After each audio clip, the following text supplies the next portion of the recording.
I'm Ugo Monye, ex-England rugby international player, and I've come to Japan to discover more about this amazing country. In the first of the 6-part series, I've come to meet Eddie Jones to discuss all things rugby ahead of the tournament in the autumn.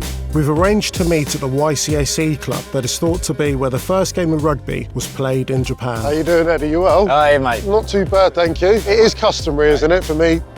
Is that how I would When you're younger, mate. Yeah. Okay, You're showing respect, which is great, mate. So we've got loads of fans coming over here later on this year. What can they expect from this great country? Complete opposite of what they're used to.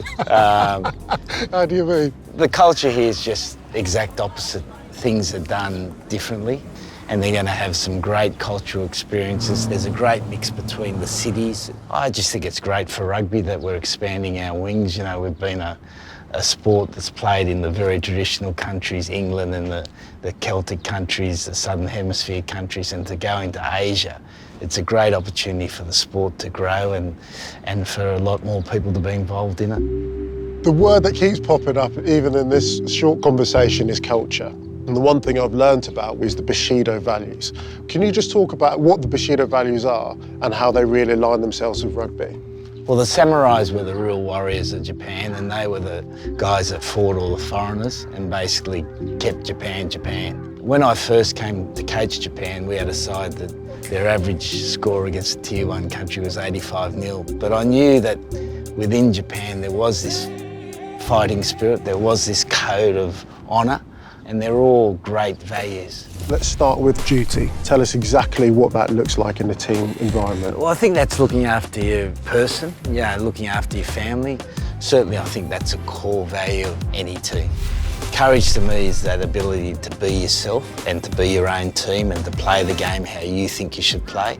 You've got to have the physical courage, but then you've got to have the thinking courage to be yourself and to be your own team. It's respecting that other people are different, that you can be different and still have the same aspirations and the same goal. There's a performance condition on loyalty in the team. As long as that person's doing everything they can to be at their best, then you're loyal to them. Integrity goes very similar to the other values, but I think it's understanding what your team's trying to achieve, understanding your role, understanding your responsibility, and making sure you do that to the best of your ability.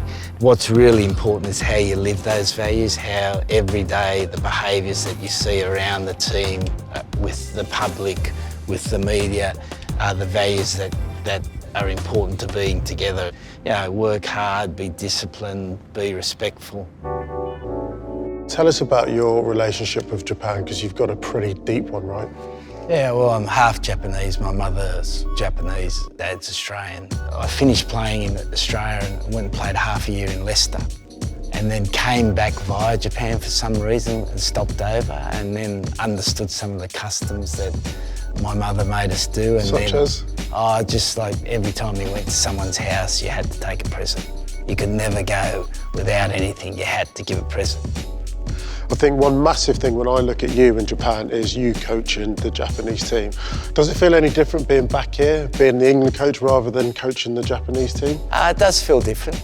I carry the honour of being the England coach very proudly, and I want to do England proud.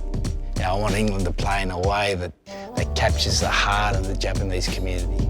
We are now off to Tokyo, where Eddie has offered to show us some of his favourite places. So whereabouts are we? Well, we're basically central Tokyo. This is the go, mate, the ramen. Yes, love my ramen. Not real healthy, but it tastes good. So Eddie, earlier on we were talking about the Bushido values, but how have you been able to integrate them into this England team?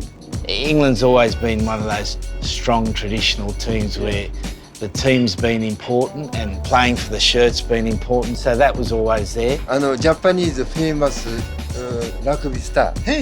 Yeah. This guy? Mr. Eddie だよ。もう Japanese で famous. Talk to me about this statue. What is it? I think it's Godzilla, mate. I thought it was bigger than that. Which of those values do you think your team needs to be able to display consistently to have a successful year? Well, given we're in such a unique environment in Japan, I think respect's going to be huge, because I think the ability to respect the Japanese culture, respect the Japanese public, respect the values of Japan is going to be very important for the players to feel comfortable enough in Japan. These are like traditional yakitori, so you see them cooking here. It's crazy that they actually work in such confined spaces. Ed, if you could deliver one message to the fans ahead of this autumn, what would it be? Just remember, we're all in this together. Put on the shirt, wear the rose proudly and cheer for the team, and we'll feel that support. It's been an absolute pleasure to explore Tokyo with you today, so thank you for all your time. Right. Have a great trip, mate. Cheers, mate. Take it easy. Should we cheers on that? Kanpai. Kanpai. Do you know any good karaoke bars?